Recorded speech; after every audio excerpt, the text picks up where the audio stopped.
we going? Okay, I'm here. Oops, let me get that down. Oops, I'm standing on my mic. Doing all kinds of shit here. Recent posts.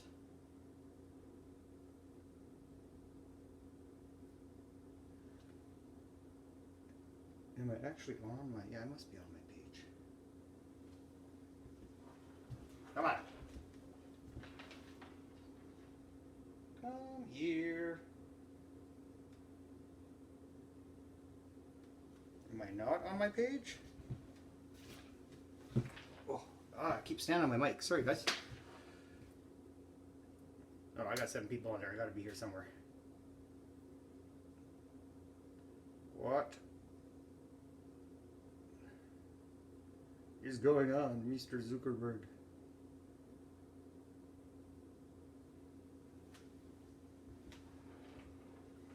Holy shite. There I go. Finally. That was painful. Maybe they know I normally don't shoot on Sundays. So if you're looking, I can see, there we go. Oh, good little turnout already. So I decided I'm kind of doing a couple things here. I'm getting ready for tomorrow night's Meatless Monday. And I also, when I was in Invermere last week, I had my apron on. Checking out the bull and livestock where they were processing. Brody set me up with a bunch of stuff to bring back with me. And one of the things that he gave me is as rare as hen's teeth. So I'm going to give my hands a quick little wash. And I'm going to show you what he gave me. And I'm going to explain it. I'm going to walk you through what it actually is. So what I've got here, in this nice little present, is what is known as a hanger steak, or a butcher steak, or onglet. This guy is called, it's called a butcher steak because butchers usually keep it for themselves. There's only one of these per animal. So they're quite rare. You don't have, it's right up the middle. It hangs down. It's kind of like a part of the flap of the diaphragm, right by the last ribs, kind of by the kidneys. So it hangs down right in the middle of the animal. It really does nothing at all. So it is tender as all get out. And it carries flavor. It's got more fat than what tenderloin does. But this is actually preferable in my world to tenderloin. So what I'm going to do is I'm going to clean it. It doesn't take a lot of cleaning, just a little bit of knife work that pretty much anybody can handle. And when I clean it, it's going to end up being in 2 pieces. It kind of looks like a little lobster right now. You know what I mean? Kind of like a Y. So I'm going to clean that guy. Get rid of some extra silver skin and connective tissue that we don't want. I should have sharpened that freaking knife before I started. Okay, so I'm just going to go through it. A lot of this stuff is handiwork. You can use your hands to do it. I'm just pulling it off. I'm going to leave a little bit of fat, but I want that silver skin gone. I'm going to take that guy off. Now I'm just going to trim this out. So this stuff, just stick your knife through. Run it along the edge of the fat. We won't have a ton of stuff left over out of this. It looks like I'm really hacking this thing, but I'm not. It was actually trimmed out pretty good right off the animal. Okay, so that's side A. Actually, I'm going to take these guys off this side first right now, too. I may come back and just square that off, too, which is typically what I would do. But yeah, so these I haven't seen one of these in years. So when he offered one to me, I don't know, I think my eyes probably gave it away that I was like, oh yeah, I'm in. Okay, and we're just going to flip it over. Do the same thing over here. The back side of it is more silver skin than fat. So that's pretty easy stuff. You don't even need to, I've had this just drying out in the fridge since I picked it up on Thursday. So it's fresh. It was off the animal not long ago. Okay, just gonna pull that, and I don't know if it's showing up, but the grain of this guy goes lengthwise like flank steak does. Okay, I'm gonna take this, the little claw meat part off.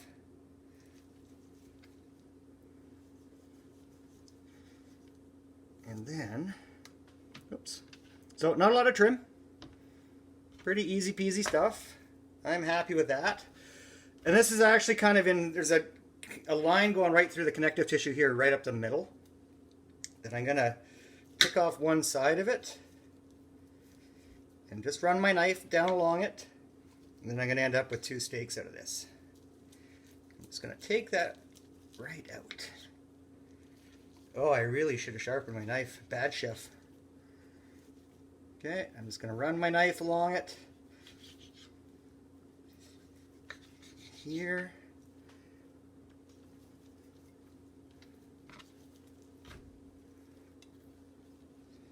And along here. It's kind of like a little, it too is like a little Y-shaped flap inside there, so it kind of deeks off to one side.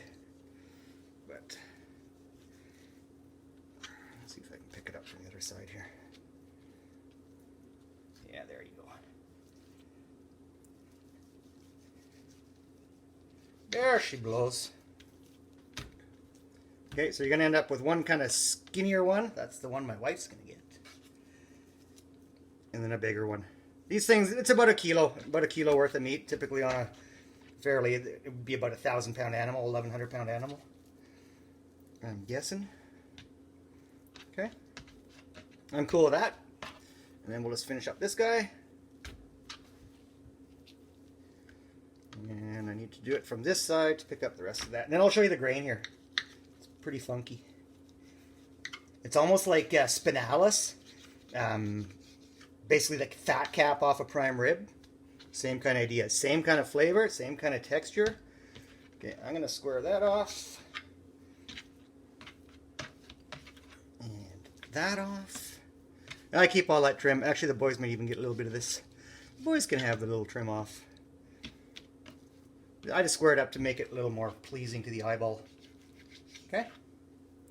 So there's a little bit of trim off it. Maybe 5 ounces of trim, 4 ounces of trim. And 2 beauty looking steaks. So there is hanger steak. I'm going to pull this guy off to the side. I'm going to pull all of that off to the side. I'm going to get my pan going. And while my pan's heating up, we're going to get some chimichurri going. Okay, I've got that burner cranked right up. I want this stupid hot. The other thing I'm going to do right now is season this. I'm just going to use, I'm keeping it super simple.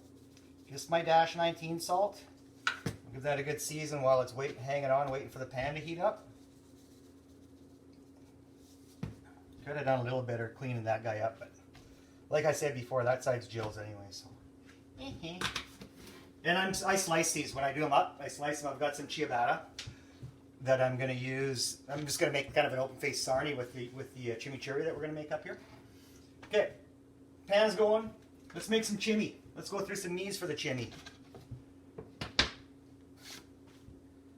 I have some chili flake. I've got 1 serrano, 4 nice sized cloves of garlic, a little bit of regular kosher salt. You gotta season this stuff. Then I've got about a cup of unchopped parsley.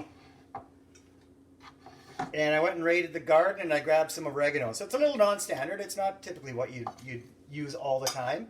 But hey, I've got a bumper crop of friggin' herbs right now. So, and this chimichurri, as soon as it hits a steak and melts and turns into goodness, it's well worth doing. It takes no time at all. I do it in the blender. Super quick, super easy. I'm going to use about a cup of red wine vinegar. And then I'm going to emulsify it with a little bit of olive oil. Okay? I'm going to taste it after I emulsify it. You know what I do not have? Let's put this into... That'll fit in there, no problem. I just need some kind of bowl for it. Or do I have a white bowl here? White bowl will show up. That's what it's going to go into. Okay? little scrambly doing a Sunday show. I'm not used to it. Alrighty, pan's going. I'm cool with that. I'm going to get my mies off that board.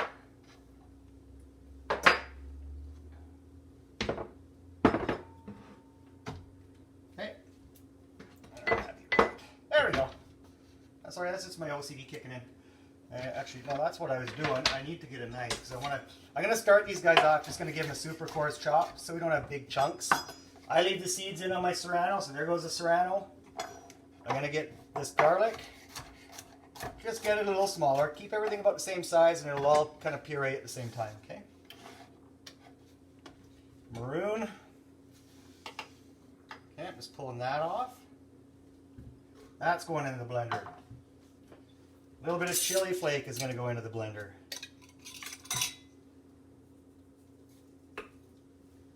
Half a teaspoon, or however you want it.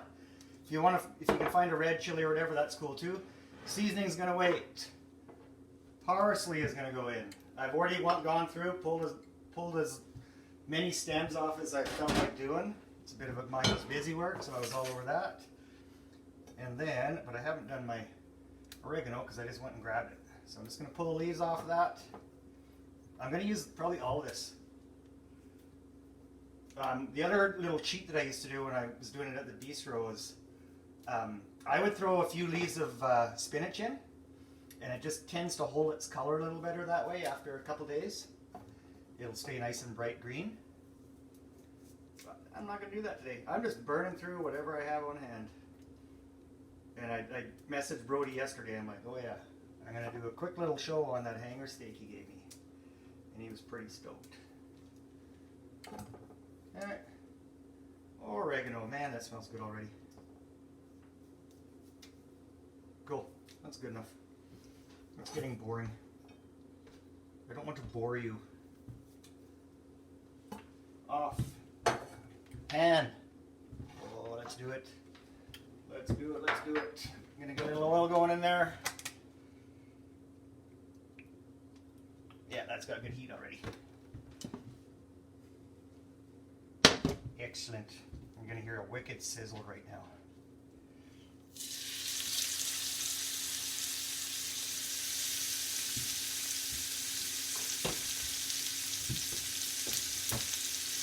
Coolio. Okay, so while that's working, I don't fart around, I don't fuss over it, I don't baste it, I could baste it, no, I'm not going to baste it. Let it sit, let that pan do the work, don't start jinking around with it. So I'm going to get this going. There we go.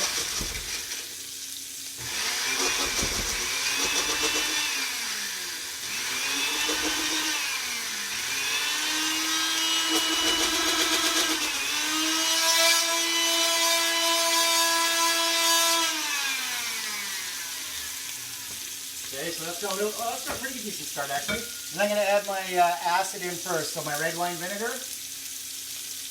Should have pulled that little stopper out of there beforehand. And I'm just going to eyeball. I've got a 500 milliliter cup, or 500 milliliter bottle here. I'm going to use just under half of it. Close to a cup here.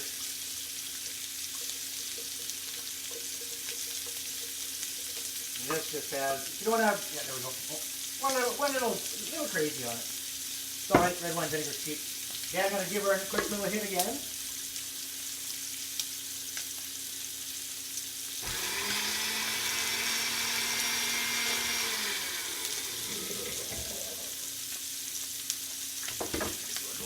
Good goodness, looks crazy. And I'm going to get ready to start introducing my oil into that. I'm just going to do an emulsification.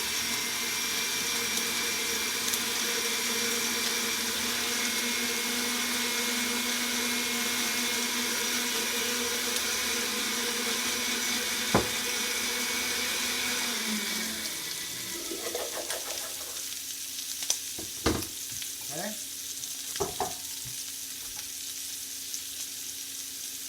Then I'm going to pour this out. It doesn't look like much right now, but wait for it. As soon as that settles down a little bit, it's just got a bunch of air in it right now, so it looks all bright green. But once that settles out, I'm going to give it, sorry, I got a Sunday Mies going on too. Give it a little taste and see how much seasoning it's going to need. Not. I don't think I need more oil. There we go.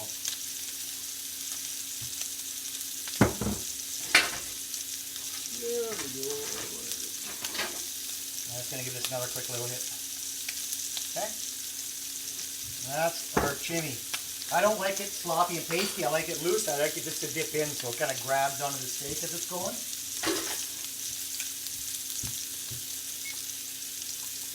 Sorry, I got the oven going for something else that you don't need to know about quite yet. You need to know about it tomorrow. Okay, so there's some awesome looking color on there.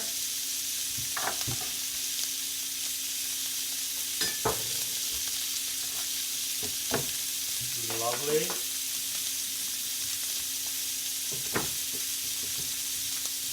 That's actually going off.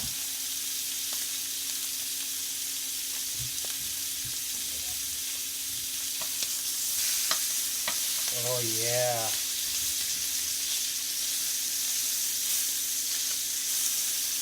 Then in a perfect world, we'd be resting. I've got the burner off right now. I'm actually going to hit a little bit of chimney right in that pan.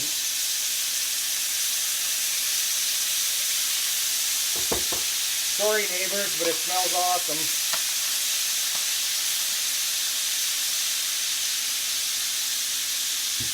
Oh, nice.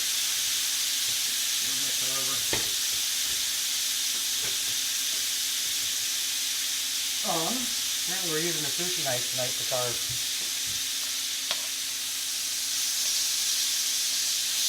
Like I said, normally I'd be resting that.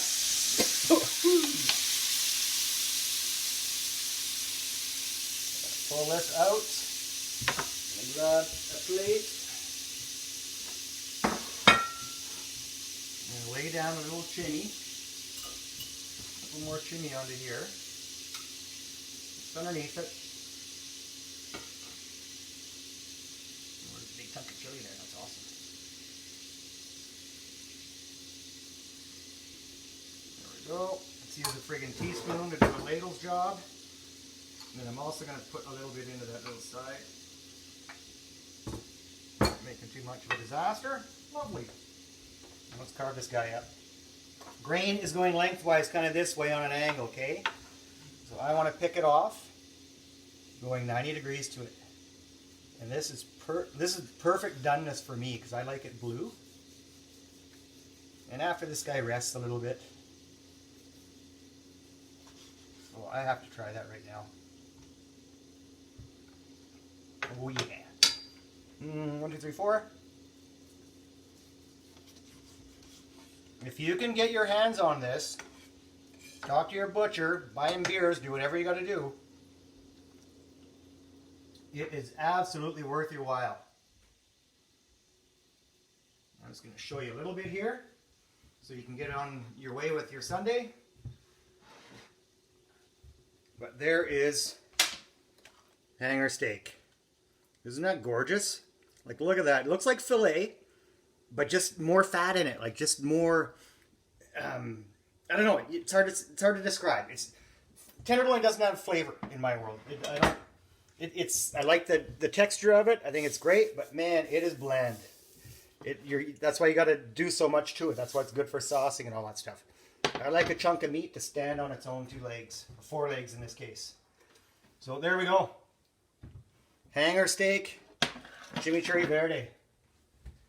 So have yourself a great Sunday, and we will see you back here tomorrow at 4 o'clock. And we're going to do a white chocolate baklava. We're going to do dessert tomorrow night. Everybody should be happy we're doing dessert.